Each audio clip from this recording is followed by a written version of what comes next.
অসত্য তথ্য দিয়ে অপপ্রচারের মাধ্যমে যারা সরকারকে বিব্রত করতে চায় তাদের বিরুদ্ধে ঐক্যবদ্ধভাবে কাজ করার জন্য আহ্বান জানিয়েছেন তথ্য প্রতিমন্ত্রী মোহাম্মদ আলী আরাফাত।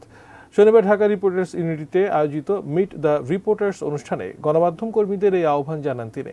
তথ্য প্রতিমন্ত্রী বলেন, সাংবাদিকদের জন্য একটি সুন্দর কাজের পরিবেশ করতে চান তিনি। এজন্য সাংবাদিকদের তথ্য পাওয়ার অধিকার নিশ্চিত করতে কাজ করছে মন্ত্রণালয়। তবে মুক্ত সাংবাদিকতার নামে যদি কোনো অপতথ্য প্রচার না হয় সে বিষয়ে সচেষ্ট রয়েছে মন্ত্রণালয়।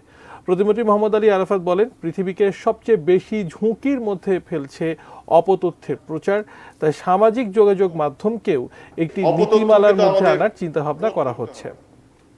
অপতথ্যকে রোধ করতে গিয়ে আমরা তথ্যের অবাধ প্রবাহ বা মত প্রকাশের স্বাধীনতা বা গণমাধ্যমের স্বাধীনতার যে স্পেস, সেইখানে আমরা কোনোভাবে ওভারস্টেপিং করতে চাই না। আমার পক্ষে যাক বিপক্ষে যাক, শুধু সত্য চাই, সত্যের বাইরে আর কোনো কিছু চাই না। এই মুভমেন্টটা আমাদের শুরু করা দরকার।